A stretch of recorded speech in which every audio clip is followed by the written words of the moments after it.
For a media creator, for media companies, what they want are eyeballs. I think that they are very resistant to the idea that the content they're putting out is any kind of, propaganda or is trying to sell a message. What they're up to, and I think what audiences want to see are authentic, relatable stories that make people feel seen and understood and allow them to see and understand others.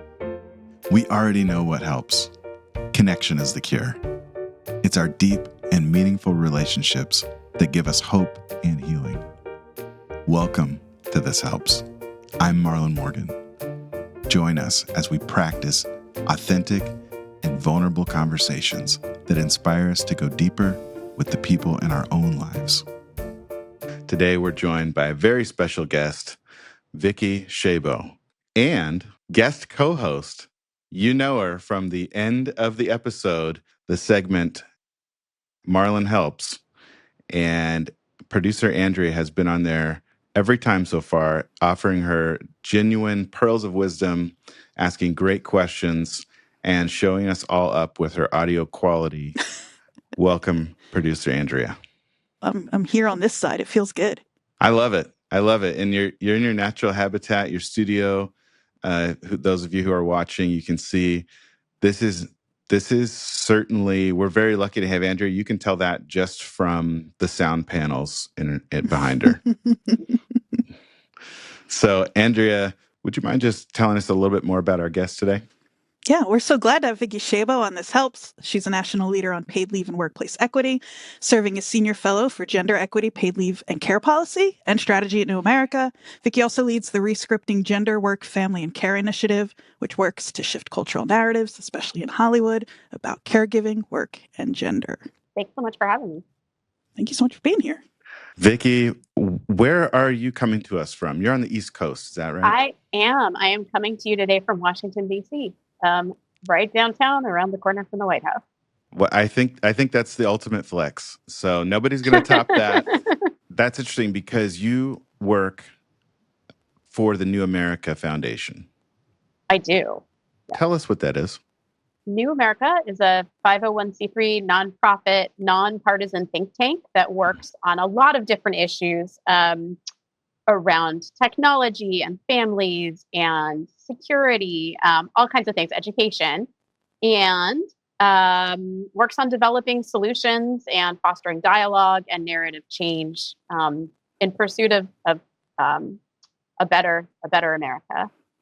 Narrative change is something that is so interesting and I think is very relatable to what we always want to talk about on this show, which is pop culture. And I know, so myself as a therapist, people want me to talk about psychology or helpful mental health, practical tips and tricks.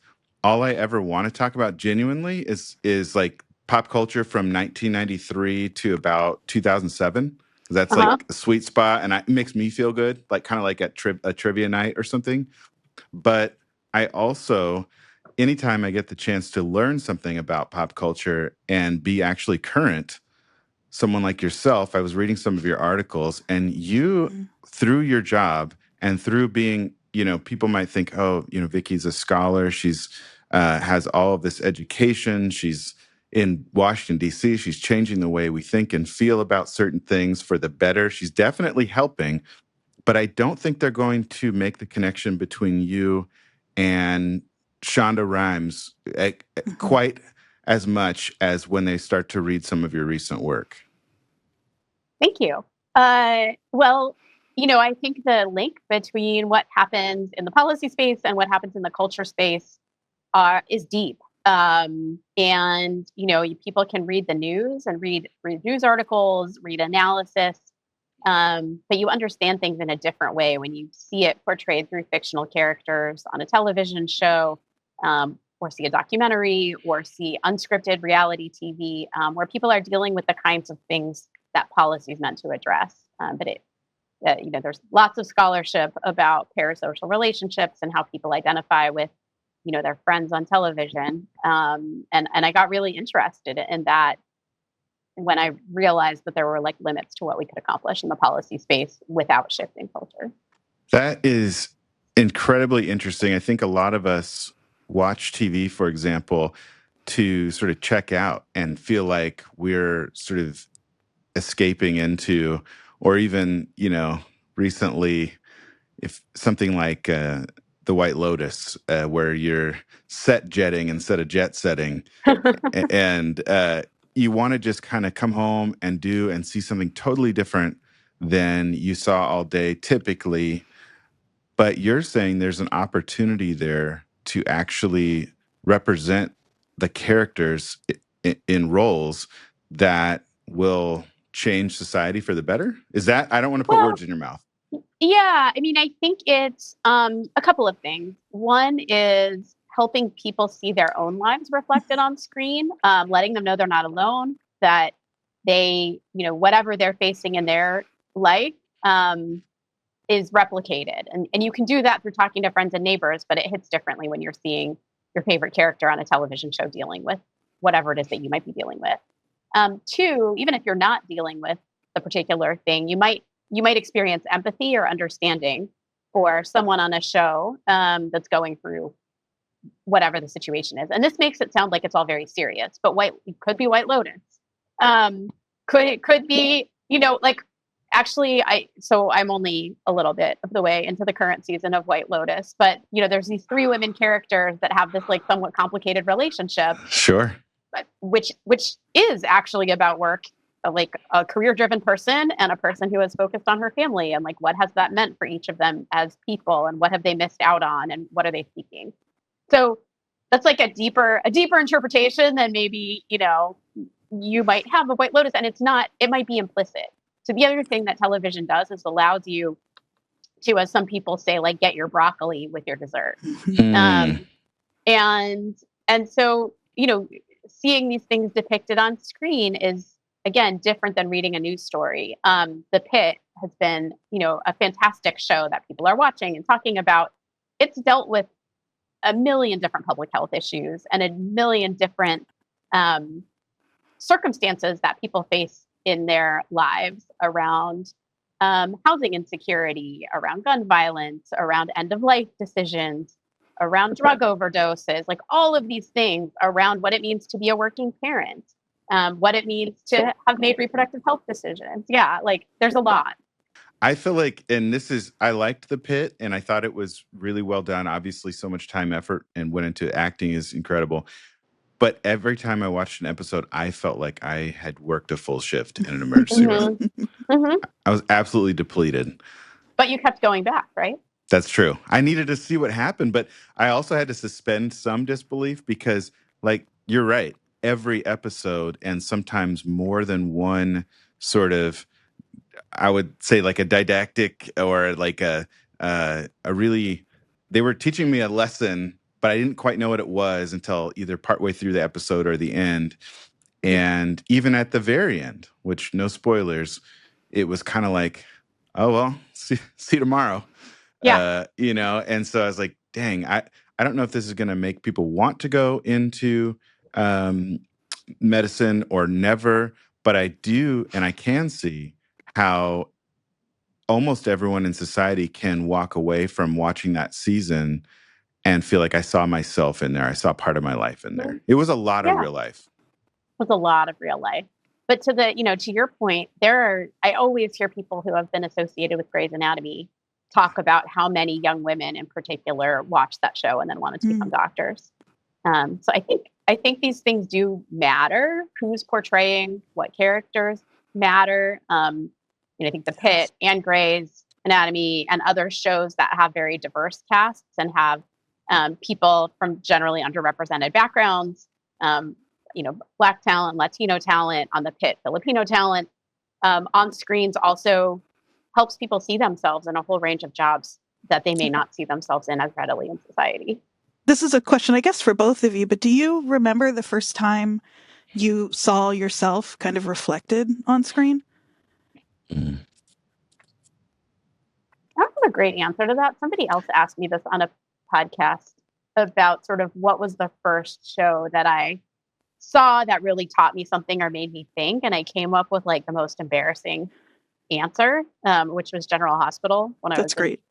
which I watched because I had pneumonia in 4th grade, and so I started watching it, and then I just kept watching it on my, clunky recording on a clunky VCR. Beautiful. But I feel like I learned a lot from General Hospital. Totally. So, but I think it says a lot too that you can't.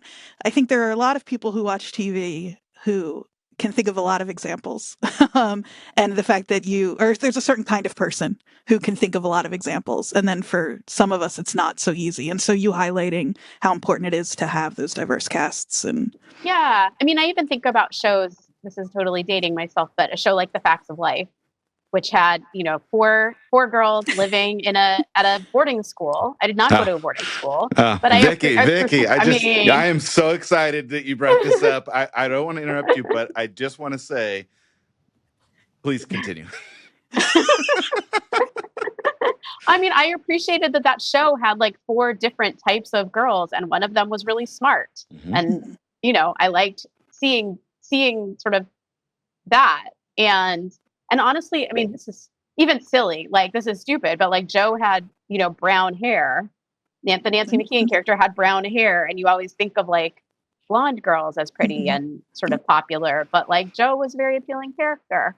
Mm-hmm. And I was a girl who had brown hair. Yeah. So that's a dumb example, but it's maybe relatable. I don't know. Yeah, totally. Well, so you got Joe. Joe, yep. Classic, all-American bad girl with a leather jacket. I would say. I don't know if that's okay to stereotype her that way, but she did seem cooler and more likely to ride a motorcycle than everyone else. Yes. You had Natalie. Natalie. Is that the one you're thinking, smart girl? Yes, except for I wanted to be Joe, but I think I was probably more like Natalie.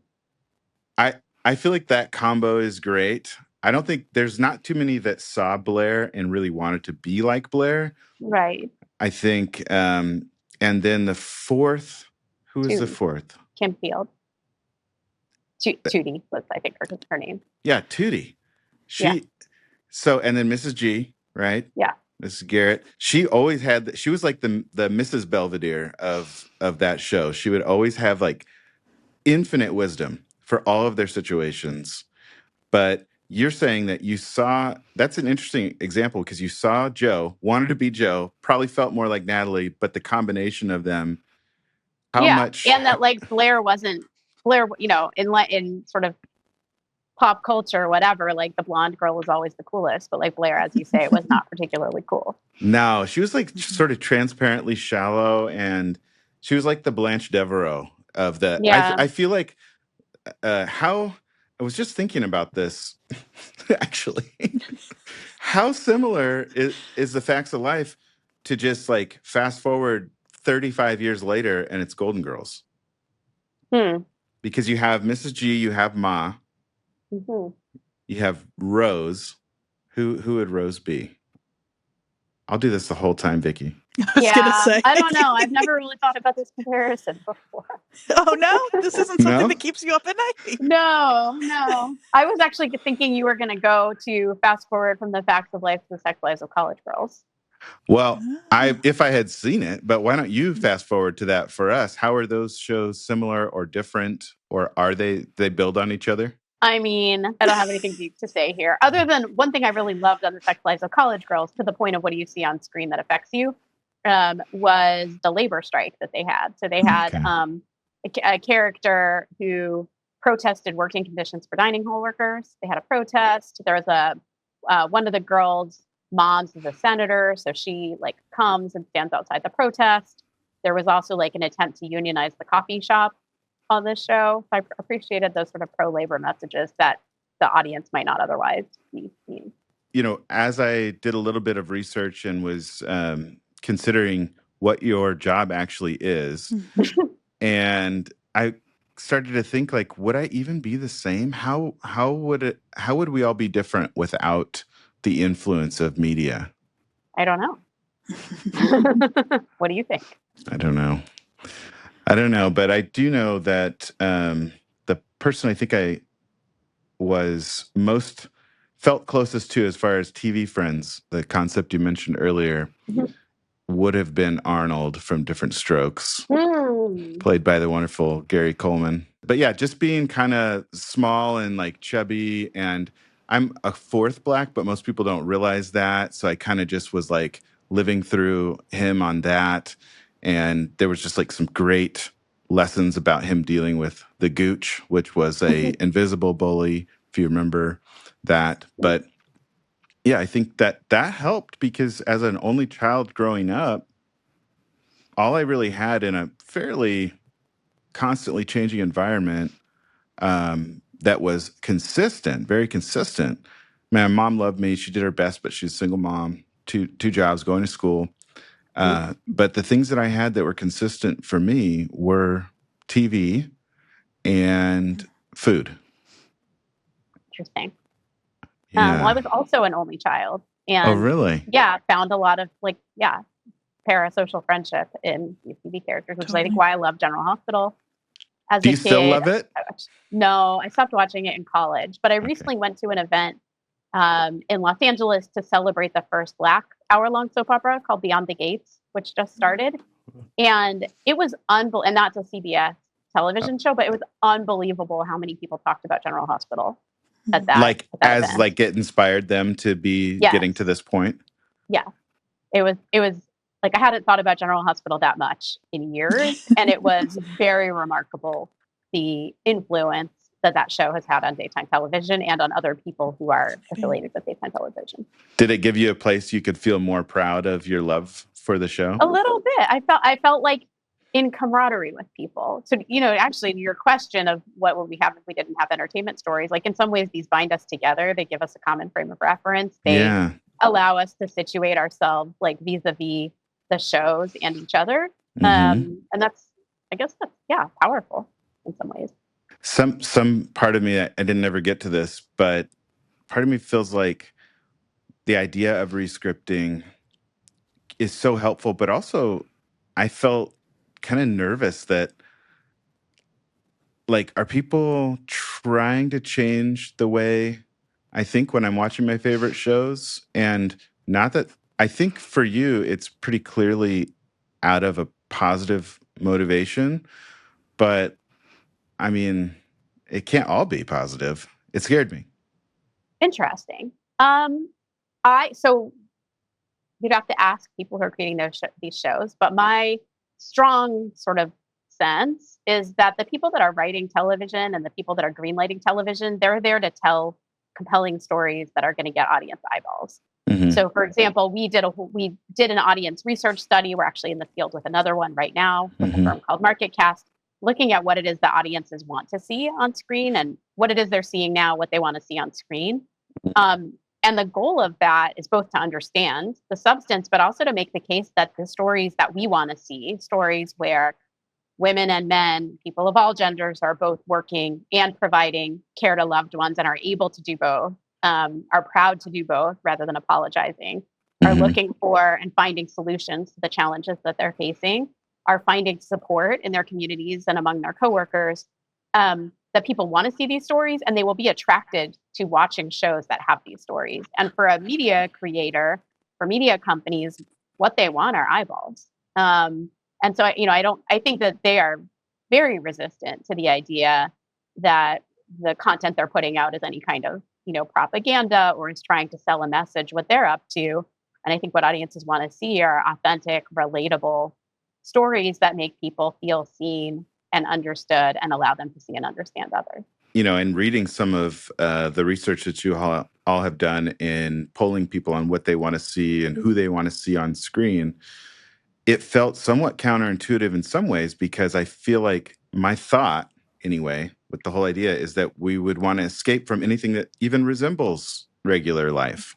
And like, having someone show up, it made complete sense why. So like my wife and I both work. So to go through the whole thing with like your most precious thing in your life, your 3-year-old, and think about who's going to be where he's going to go all day when we're at work. Like, I would love to see someone else deal with that on screen. But at the same time, and I'm happy you're doing the research because it would seem counterintuitive that people would want to see that. Do some people just want to escape completely, or do they just want to be seen, known, and reflected, or both?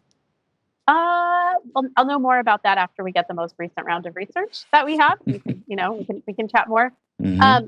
But I think what it is that people want to feel like they're part of something bigger than themselves. And so, for example, your situation, like we know that on screen right now, most people don't talk. Most families on television with children under the age of 11 do not talk about childcare. In real people's homes, like childcare, if you have a young child, where is your kid going to be? Like that is a pretty salient and ever-present topic. But people do want to see that. And then there are shows like, I mentioned Grey's Anatomy before. Grey's Anatomy has been doing a really nice job of having people drop their kids off at the child care center in the hospital. They've talked about the importance. A character has talked about the importance of that child care center in allowing them to work or enabling them to be able to work. And they pick their kids up at the end of the day. So it's like there's a bookend. And they do a nice job of having parents, whether they're moms or dads, dropping kids off and picking them up. And I really appreciate that. Like it's subtle. The show isn't about that, right? The show is about a million other things. But it's just a nuance that's there that make people feel like, oh, this is, I can see myself in this show, even if I, can't see like the window washer that crashed into the window in the last episode that was on. Like, that's the entertainment part, and the rest of it is like the background in the lives of characters that make them seem more relatable and like me, that draw people in and then make the entertainment piece more entertaining. So it almost sounds like it's both, because it's almost like when you open up a Us Weekly, not that I ever do, but when you open it up to the page of They're Just Like Us, you get to see people in kind of heroic, situations where they're giving wise advice or doing something really difficult and succeeding. But you also see that they have kids, that they have a life that's similar to yours. And so I can see in some ways that would make us feel inspired and empowered. Yeah, I think that's right. I think you said it perfectly. We want to see these stories, the things that people are dealing with every day, reflected in the lives of characters on screen as they're reflected in real people's lives. And I always talk about the fact that the main story doesn't have to be about work, family, and care. It's just that work, family, and care are part of the story. Is there anyone, just kind of getting to the gnarly and negative side, which I have a real bent towards out of defensive pessimism, is there anyone who sort of financially benefits from, so yes, it's like product placement. If you can get a show that people are interested in, but then you can also sneak a can of Pepsi in there, it sort of benefits people on all levels. Is there anything that benefits people financially from like a group, from like normalizing this, or not? Like, are there special interests? Do people ever say like, oh, you just want me to believe this because of this? Or because there's so much skepticism and distrust like in DC, in the political landscape. Do you run into any problems like that? No, I have had people say, ideally, like my dream, right, would be to have a character on a show that exists in a state where, for example, we've worked to pass a paid family and medical leave program, like actually have a character talk about using that program. So for shows that, that are set in Washington State or Massachusetts or New York or California or soon to be Minnesota, there are different ways that you could have characters interacting with a public program like that, right? Like it's unlikely. There's reasons why show writers don't want to do that. I still think it would actually be pretty cool and inspiring to see.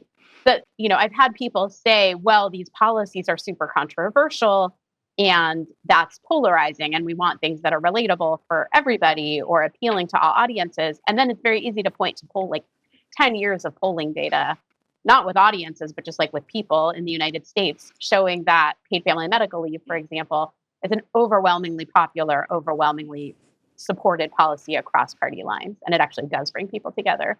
And so once they have that information, they're like, oh, okay, well, then why hasn't it passed? Well, because Congress and state legislatures are much more polarized ideologically and, that don't necessarily represent the views of their constituents in service to passing policies that are broadly popular. And if they were, we'd have a whole set of other policies on the books in this country.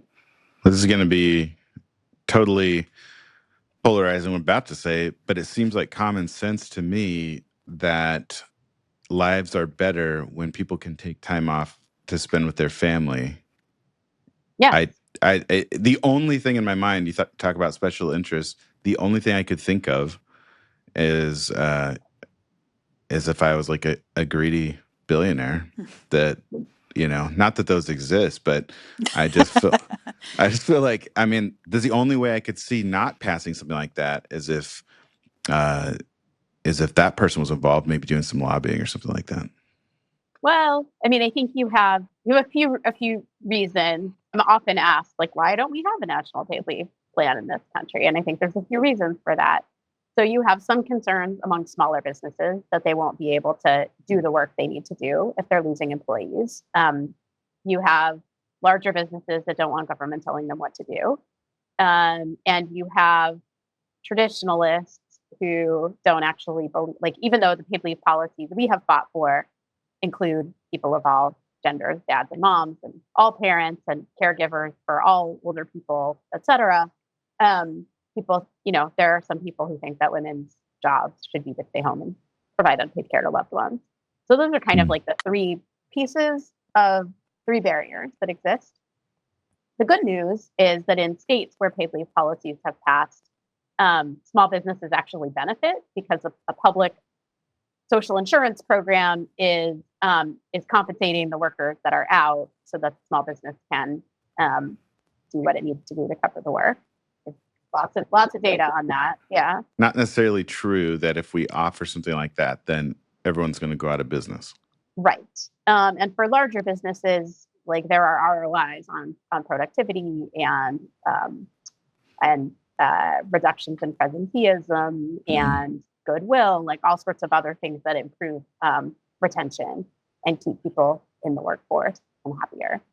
That's a good point. How much do you hear about when working with these policies or even corporations, the idea of goodwill being a factor? Not as often as you would like.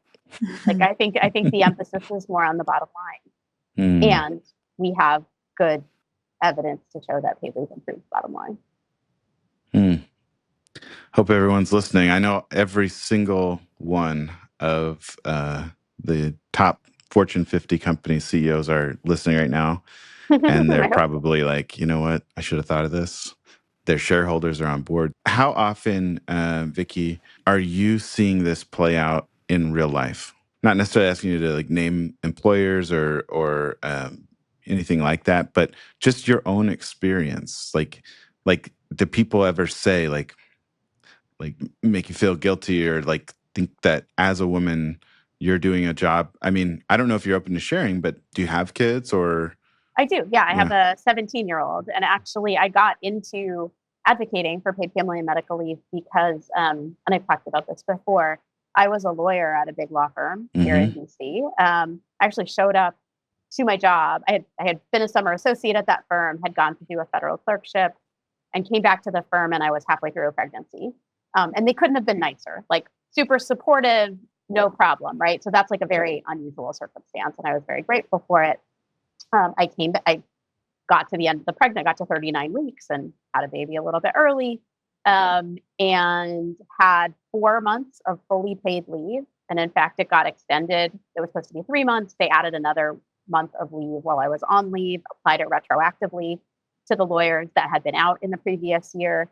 It applied equally to women and to men, but it was for lawyers. And so I had an admin assistant who was a Black woman, and she would have had access to a short-term disability insurance policy if she had had a baby that was 60% of her pay for up to 12 weeks, rather than 100% of her pay for up to 4 months. And there were contractors and hourly workers in the building, people who were working in the mailroom and the cafeteria and the backup child care center and the gym and the janitorial staff, who were, largely people of color, as I said, hourly workers, and they would have had little to no leave to take care for a new child. And the inequality of that, the fact that people with privilege had more privilege, and that is true and replicated in, large businesses across the country. Like, this is not unusual. That made me really passionate about the issue and wanting to advocate for standards that apply to everybody, no matter what job they have, where they live, where they work.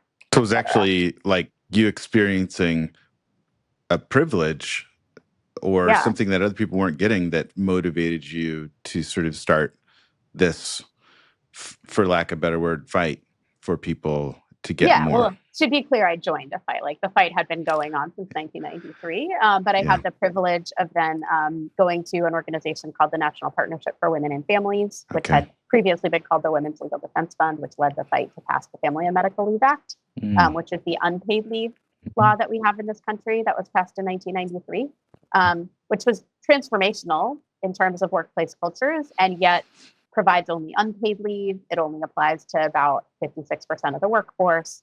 And unpaid leave and leave without job protection is not enough to make it possible for people to take the time that they need to care for a new child or a loved one or themselves. It feels like you're talking about incredible progress that was made in the early 90s, but it also feels like it should have been the 1890s. Yes, what you're saying. Agree. Yes. And in fact, some of our economic competitors passed paid maternity leave policies well over 100 years ago. Who? I'm clicking on this. Germany. We'll come back to it and I think Mexico and Germany were some of the first ones. Other countries, though, did this piecemeal, right? So, like, they would pass paid sick leave. Like, Germany, I think, passed a paid sick leave or disability leave policy in the 1800s, if I'm recalling correctly. And then did paid maternity leave. And then, countries have added some shorter, usually, benefits for new dads. And they have some number of days for caring for a loved one, usually not that many, a couple weeks. We have none of that. We have the unpaid leave law, the Family Medical Leave Act. And then we have states that, starting in 2002, started to pass paid family leave policies. And then in other places, paid family and medical leave policies. And and so there's been progress, but it's not, there's many, many, many tens, if not 100 million people that are without policies in this country. Well, I also wonder how, so there's what's in the Family Medical Leave Act, but then there's also how everyone perceives that in the culture at your workplace. Yes. I remember thinking and hearing directly from other people at a school that I worked at that I shouldn't take any time off when my kids were born. In fact, I had 8 personal days that were essentially sick days. They said, you can take those, but on the 3rd or 4th day, and they called me while the baby was in the NICU, and had said, like, we really need to know this information. They didn't. But it was like it wasn't even a consideration. Do you ever hear anything like that? Yeah, I mean, there's huge stigma around men taking leave. And how long ago was this? This was our first, so 2013. So things, I think, are evolving and changing, but not enough. Men feel tremendous stigma around taking leave. We actually did a report here at New America about men in care, a whole research project several years ago, 5 or 6 years ago, that showed that men wanted to provide care, but they felt held back by stereotypes and stigma and sort of the idea that leave is a vacation, not that it's something that's essential to caring for your partner if your partner's giving birth, or caring for your child or bonding with your child. Almost, men in this country, 95% of them take 2 weeks of leave or less after the birth of a child. Yeah, I heard you speaking about this and just saying that's something that's really helpful. It's just like, men, take your family leave. Yes, and talk about it and normalize it. And, one of the, back to the pop culture examples, one of the television shows I loved best that I just happened to turn my TV on at the right time, like, this was a show that had been on my radar to watch, but I didn't realize it was on at the time, was the season opener of the CBS sitcom called The Neighborhood, which was on this past, I guess it was the fall. And the very first episode of the 7th season was a character telling his father that he was planning to take 8 weeks of paternity leave. And they sort of had this back and forth. And the father is Cedric the entertainer, so a guy in his 60s. The character who took leave, his name is Marty, played by Marcel Spears. And the writers did a really beautiful job of this generational conversation that should be playing out everywhere about the role of men as like active and involved parents in their kids' lives, and why it is that you would want to take the leave that's in your employee handbook, and what it means to be able to spend that time getting to know your child and providing care. It may have been you I heard talking about this. Now I'm not sure, but I heard somebody saying that if you ask a man if they think that men should have family, paid family leave, they say yes. But if you ask, do you think your coworkers feel the same way? They say no. Interesting. That was not me, but that's cool. Yeah, that's not surprising. That's such a direct connection to what you're talking about with the representations on screen. Because if everybody thinks they're the odd one out on that, right, you have to find some way to get everybody on the same page. Yes, exactly. And I think that's where, back to like, why does television matter? Why does media matter? Like, it sets norms and standards for us in ways that we might not realize, but come to sort of like absorb over time. I don't know if this is true, but there's a bit of bravado or sort of toxic masculinity around working through the birth of a child, or like, and I see shows like something like Mad Men or something where before it was just like you had to be there and smoke cigarettes outside the hospital. That was it. But I think so. It's better than that. But I think there's still like at a lot of workplaces a group, or probably if there's a lot of guys in leadership positions that will use someone else taking that leave as like I didn't do that and they did. I'm making the sacrifices for this company or for the mission. Yeah. And they are obviously more interested in hanging out. And to be clear, I could barely leave my 3-year-old this morning. He's the absolute cutest thing in the world. And I keep thinking about the fact that he was just like wanting to play. And I was like, I got to, but so, and I'm at the point in my life where I'm like, I don't care what people think, but I did earlier, and there were a lot of guys that would take you aside and say like, they were on their 3rd or 4th marriage, and they're just kind of like high up at a school district, and it's like, you got to start weighing out what's going on here. Like you just never home, and then what's the point of even having a family? Like it's all pretty messed up. But I love that there are examples, and even in the black side of my family, and thinking about Cedric the Entertainer, I didn't see that episode, but it's kind of, there's more of it's like a little bit more survival mode, and especially if it's like we need to eat, and you're gonna do what? What are you gonna feed the baby? Like you gonna feed the baby or hang out with it? Well, one of the really good things about the paid leave policies that have passed across the country as matters of public policy. So in California, for example, which was the first state to add a paid family leave benefit onto existing temporary disability insurance that the state had since the 50s, leave taking among men has jumped considerably in that state. So the first year that program was paying benefits out, which was in 2004, I think it was something like with either 14 or 17% of men that were claimants for benefits for new parents, and now it's been consistently over 40% for the last several years. That's great. That's great news. Yeah, and so there's sort of this relationship between policy and culture, and then you have Facebook is different now than it was before, but you had really high level men at Facebook taking leave and talking about it. Mark Zuckerberg, and there was another man whose name I'm blanking on right now, who, several years ago took paternity leave, wrote about it, talked about it. Alexis Ohanian, who was the founder of Reddit, has been a huge supporter of paid family medical leave, and talked about taking it for his own kid.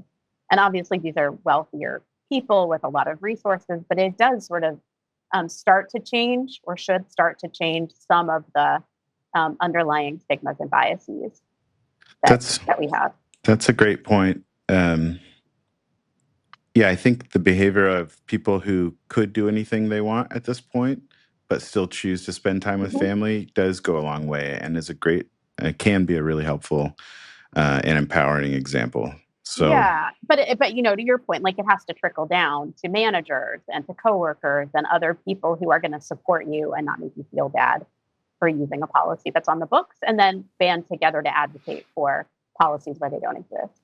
and this is probably true, and I'm sure just because of where we're at as a society, that I'm sure this happens to women much more than it happens to men in the workplace, but using it as a competitive edge, the fact that we don't take that time, or trying to convince someone I deserve a promotion more than that person because they're a good parent.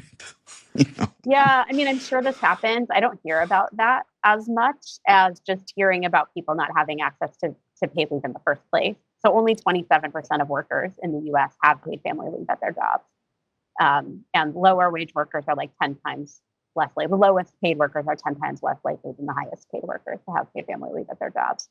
So the sort of the echelon of folks of like you have the policy and you're not using it is a pretty small percentage of the workforce overall. It's more likely that you don't have access at all.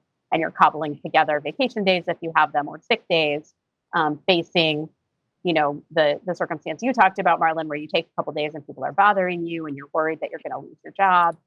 And particularly in an economy where everything feels very precarious, it's harder to think about using the benefits that you have if you have them, because maybe you'll lose that job that you need. Vicki, that was the kindest reminder of my own privilege and that I've lost touch that anyone's ever given me. That's a great point. I'm just complaining about something that is like, yeah, if you're in a pretty good situation, you might have that problem. Yeah. I think that's like important because people who are decision makers sort of assume that everybody has access to these things and isn't using them for various cultural reasons, but that's not the case. The more usual case, the more typical case is that people don't have these benefits to begin with. And I would say they shouldn't be a benefit. They should be a standard. I'm not sure if this comes up at all, but one thing I did want to hit was, I think in the 60s, 70s, 80s, before, when like you worked somewhere for a long time, especially in manufacturing or something like that, you worked somewhere for a long time and you had a pension and the company paid that pension. Like that was a different deal than anything close to like a gig economy or even wholesale corporate firings like we're seeing at, Intel or any of the other places right now that are kind of downsizing. Like people didn't used to do that. That was like very offensive to even think that you would just let hundreds of people go in one day. Yeah. I mean, I think, right. Like the nature of work has changed. The nature of employee-employer relationships have changed, at least as to middle-class folks. There's always been gig work. There's always been precarious work if you're a domestic worker or a farm worker or, I don't know much about the restaurant industry's history, but I would guess that this has always been like fairly precarious work. Yeah, that makes sense.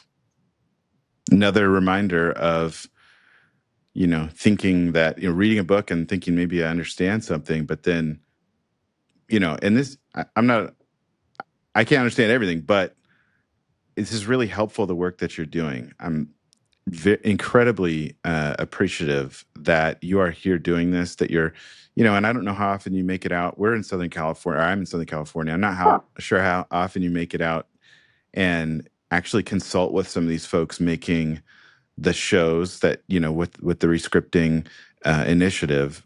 So maybe you can talk to us about that. So yeah, I started the Rescripting Gender, Work, Family, and Care Entertainment Initiative here at New America's Better Life Lab in 2002, after the window had closed for national paid family and medical leave to pass as part of the big package that Congress and the president were working on at the time. And the reason that I started this project was recognizing that although there is broad public support for paid family and medical leave and policies like childcare and elder care, we don't prioritize those policies in the same way that, or at least policymakers don't prioritize those policies, and to some extent the public, in the same way that climate or healthcare or other issues that are like very squarely in the public imagination as public issues are prioritized. And some of that has to do with special interests and how, lobbying and campaign finance laws affect what gets prioritized. But some of it is really American individualism and the idea that what happens with your family and with your job are like private individualistic matters, and we pull ourselves up by our bootstraps. And, what you have is dependent on your hard work.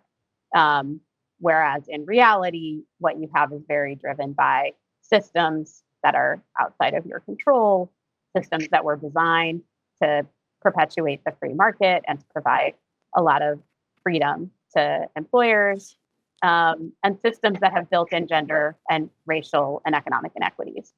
And so I just started thinking about like, what is it that we need to do to scaffold the policy changes that we need? And that is shifting the way that people understand their own lived experience with respect to work, family, and care, and how gender is showing up in the sense that women are still their family's primary caregivers and are often also their family's key or primary breadwinners. And that men feel disempowered to provide the care that they might want to provide.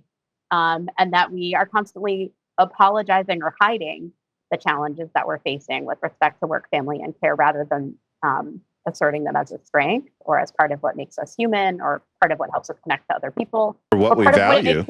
What we value, what it takes to be efficient in a job. Like there's a lot of research actually that shows that moms are like very efficient workers because they need to get things done. I could have told you that, but yeah, much more efficient than. Yeah. And so part of the impetus for starting this was like, how do you start to infuse these stories into TV and film to make them more visible? And then what kind of echo chamber does that create in terms of how people understand the importance of solutions to these common problems? And then how do policymakers start to prioritize these issues more? So there's like a long kind of trajectory for how culture influences policy, I think.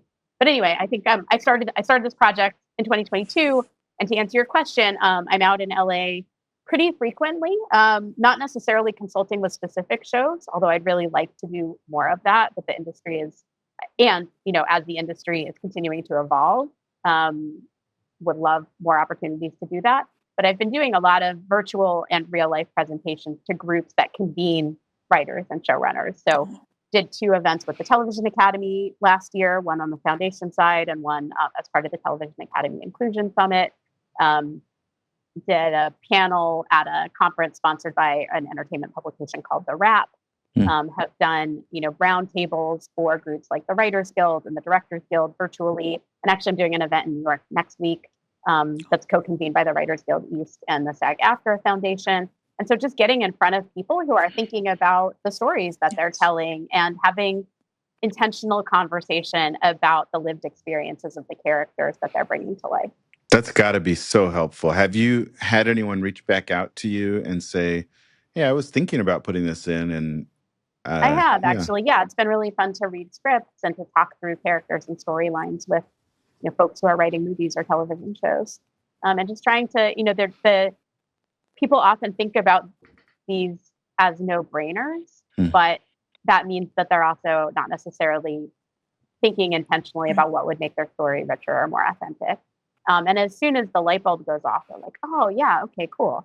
I can, this is something I should think about." And it's rewarding to see that light bulb moment, and also to be able to celebrate stories that I, as far as I know, had nothing to do with, but that are really pretty revolutionary. So I've been talking a lot, for example, about High Potential, which was like a breakout hit on ABC. And the main character is a mom that's divorced. She has 3 kids. In the very first episode, she's like pinching pennies at the grocery store, trying to figure out what she can afford, which is super rare. Like most people on TV are wealthy, and not people who are counting every penny. Her car was in the shop and she couldn't afford to get it out until she got a paycheck. So she and her kids were taking the bus. And then she negotiated for childcare as part of the job that she got as a consultant to the LA Police Department. On that show, she's co-parenting with her ex-husband, he's actually like a very competent hands-on caregiver Mhm. to their toddler, tween, and teen. And she's like extremely competent at her job, but she's talking about her kids at her workplace, which you almost never see. And I've really, really enjoyed watching how the show is not about work, family, and care, but work, family, and care are infused throughout. Have you watched Evil? I have not. She's not a single mom, but her husband is away a lot. And so much of the plot ends up being driven by the fact that she needs childcare and also needs to be able to pay. She's got 500 children in that show. I forget how many, but that's another one that you might Cool. be Yeah, I'm interested to writing check that out. down right now. Fantastic. I love that show. It's a little silly, but yeah. That's to the point that Marlon was making earlier, like that's what's entertaining. Mhm. Like people want Mm. silly. And are the people that you're consulting with surprised to hear those numbers? Like 60% of people want to see childcare represented, or that I don't know if that's a real number, but it's Yeah, actually, close to 60% want to see characters looking for and finding solutions like paid family leave and childcare and elder care. So good, yeah, good guess. Or good reading of materials. I'm not it sure. was a reading of material and then a recalling, and I wanted to make sure it was It was not good. Yeah, okay. no, good job. I don't know if they're surprised. Maybe they're surprised. I think they're interested. Their job is to make stories that people want to see. And and the fact that 84% of viewers want to see more stories with realistic work, family, and care situations is like a huge number.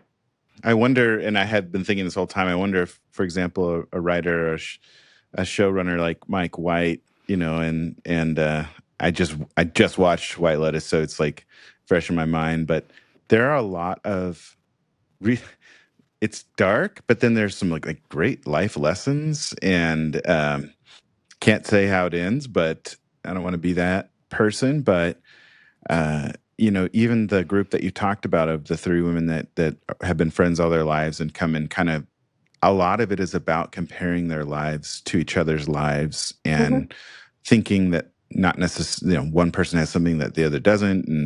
And they're all kind of right and wrong at the same time. But it was, I guess I feel like I did learn something from the show, like going back and thinking, and do you think he or the writers had that in mind to teach, sort of make people more compassionate or empathetic towards people we think have better lives than us? I don't know the answer to that. I think in general, my sense is that writers aren't super interested in teaching people things, but they are interested in telling stories that will resonate with folks. If that makes sense. Like even shows that we think about as like very pro-social and very current as to depicting issues that are in the news, climate change or abortion or gun violence. I think they are very they don't want to be told the message that they need to deliver. They want to tell stories that are appealing and entertaining. And it just so happens that those things converge sometimes, and they're the same thing. Yeah. Vicki, I think something that I've noticed about you in this short period of time is, and kind of doing the research, looking at your work, it would be very easy to fight for a cause or join a cause that is so important and often ignored. And I think I would myself would have to be kind of pissed all the time. And you're clearly not. And you said nonpartisan at the beginning, which hard to believe it exists anymore. But there are certain kind of leader that we don't see much these days that actually, instead of taking opportunities to take shots and negative shots at someone that doesn't believe like they do, they just continue to move the conversation and the work forward. And that's good for them. That's good enough for them.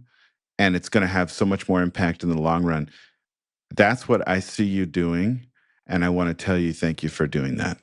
Oh, thank you so much for saying that. Yeah, I think it's hard. I mean, part of the reason I started this narrative change piece is that the policy piece is getting really frustrating, and it's not enough. and we need both of these things. And so it's a privilege to be able to work in both ways, to hopefully make life better for people. We're lucky to have you. Andrea, do you have any other thoughts, questions for? Yeah, I mean, I would talk about TV with you forever. I think you're the coolest. I think the work you're doing is so cool, and I love to see the marriage of policy and culture kind of come together. And I've just been so happy to talk to you today. Thank you. Yeah, it's been a privilege to talk to both of you as well. Okay, I'll be looking for everything we've talked about in the shows that we watch. And cool. How can people stay in contact with you and keep up with the things that you're doing? Because I feel like there's going to be a lot of people that are going to think about their shows differently after hearing this. Totally. Yeah, that's a great question. Well, the Better Life Lab has an Instagram handle, which is at Better Life Lab. New America has a handle, which is at New America. I am on Twitter and Blue Sky. I'm also on LinkedIn if folks want to follow me on LinkedIn. This is incredibly important work. And please continue to keep doing it. And please continue to be a role model for me, even with being so positive and so about the work. Well, thank you, Marlon and Andrea. It was really great to talk to you. And if you see show examples that you think I should pay attention to, please send them my way. There is only so much television that I and my colleague Jasmine, who is working with me on this project, there's only so much that we can keep track of. So always appreciate suggestions.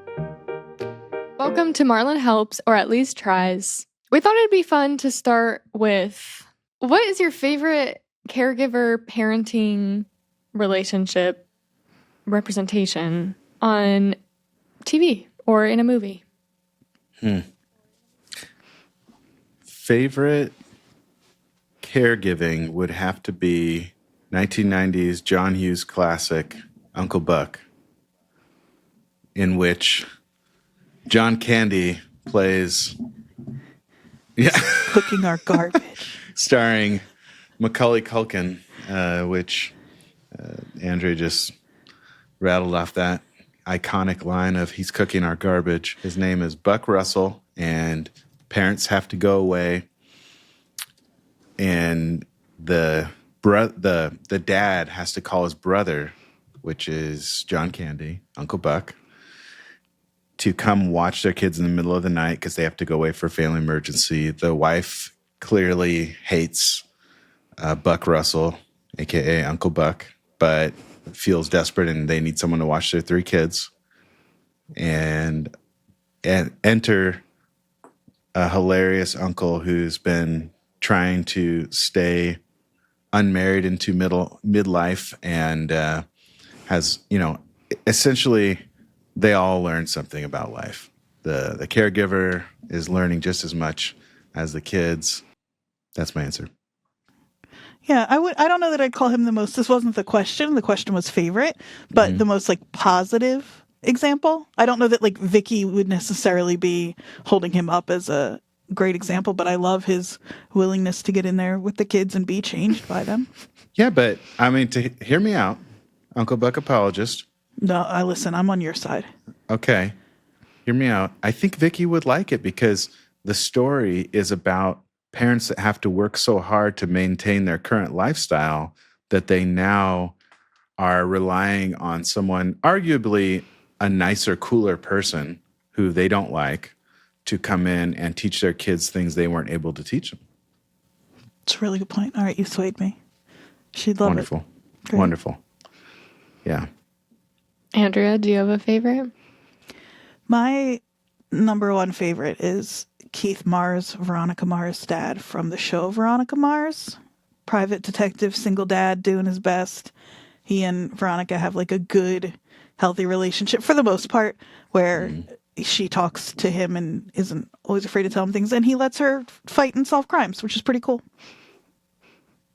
That's all. That's a great one. Very loving and as involved as I've seen any dad on TV be. And to your point and Vicki's point, Marlon, he is working on his own. So a lot of the conflict that does come between them is because he has to work and is,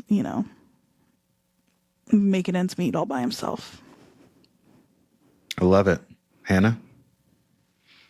Well, I don't watch much TV, so this question Brag? is hard for me. Are you too busy bragging? No, too busy scrolling on social media. Oh, But the first thing that came to mind was atypical. And maybe I'm remembering wrong, but I'm pretty sure they have a strong family dynamic and very sweet. So I just keep remembering the dads. That's horrible. But I think Carl Winslow is the dad on Family Matters. Character actor Reginald Vell Johnson. Incredible actor, actually. Harriet Winslow. Harriet. Marlon, where were we on that? Both I of don't us. know. They have a great episode where she stops doing housework. What did she teaches Carl a lesson on like being appreciative? She teaches the whole family a lesson on how heavy the invisible like workload is. What do they call it? Is that right? Yeah, invisible shift, second shift. speaking of invisible, Vicki talks a lot about care being invisible in policy and culture. Marlon, what are some signs that someone is feeling burnt out when it comes to caregiving? And what would you say to them? What are some things that they can do for themselves? How many people are just waiting for put your own oxygen mask on? If you're not, then I'm surprised. But do that. I don't know. I think the best advice, the shortest and best advice I can give anyone who is responsible for other people's staying alive is that if you don't take care of yourself, that's bad for them too.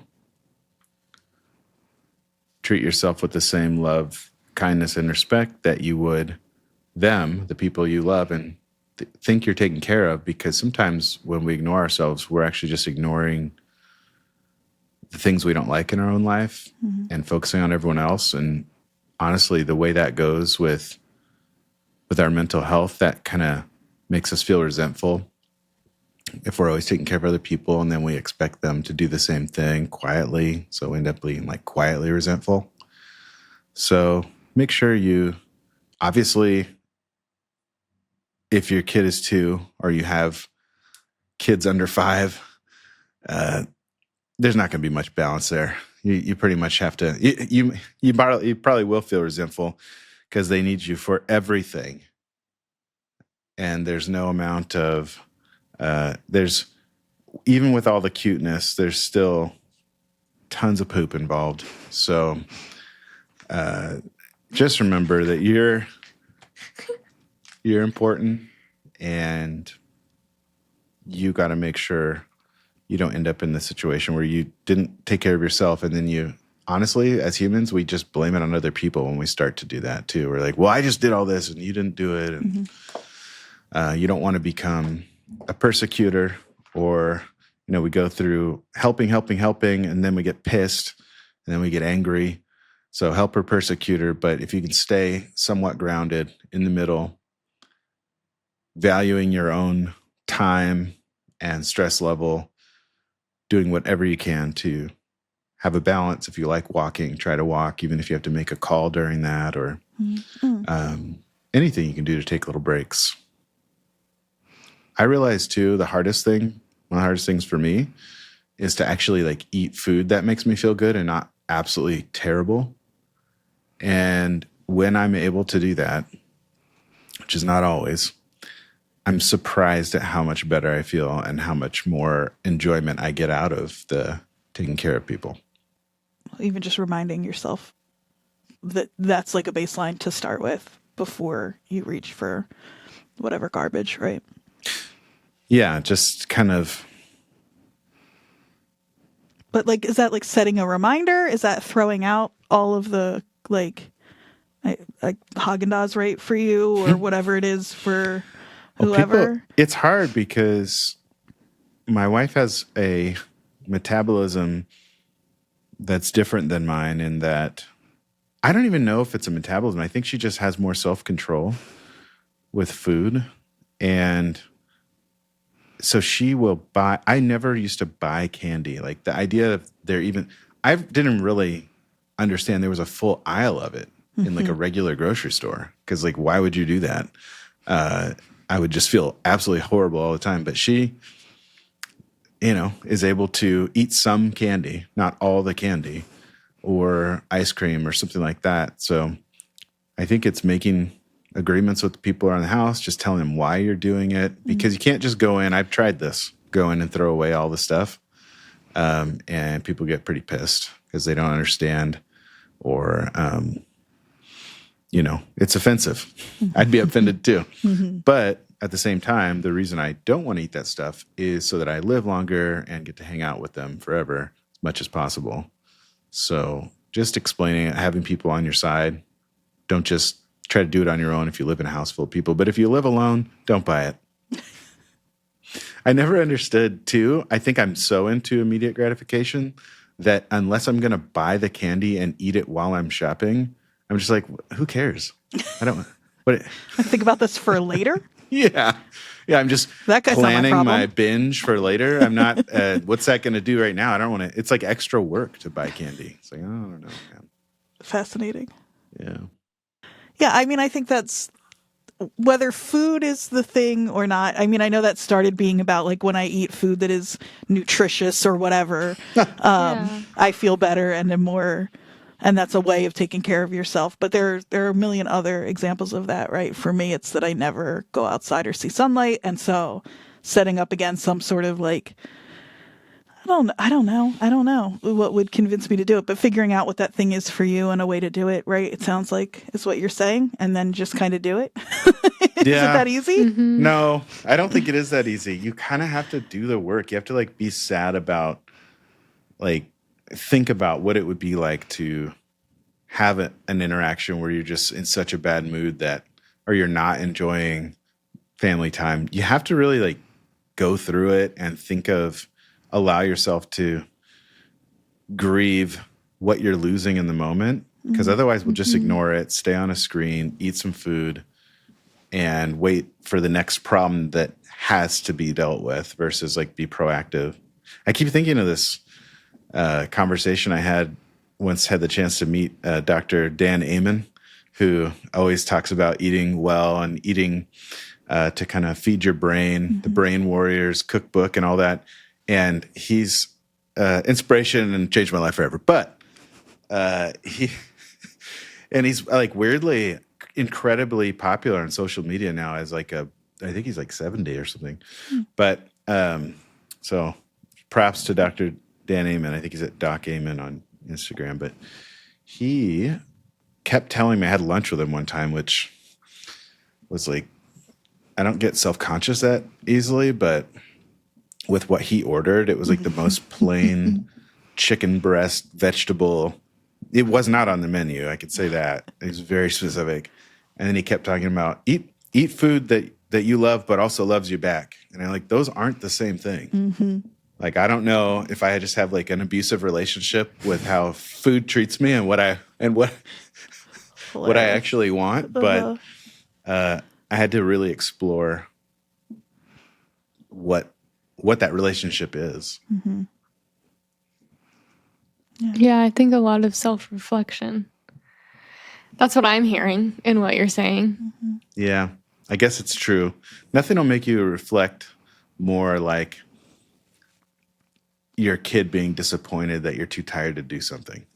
Right. I feel like that's what finally got me. It was just like, oh, well, where do you go from here? What did I do all this for if I can't, be a dad? I got to think about more Harriets and Carls. You know what I would love to hear from our listeners about all of this is to really bring it home is who their favorite fictional caregivers were when they were growing up watching TV and movies. Yeah, and why? Yeah. And so if they want to let us know, Hannah, where would they go? Instagram would be the best place at This Helps Podcast. Can't wait to hear from you. Thanks for joining us today. We hope it helped. Stay connected with us at thishelpspodcast.com.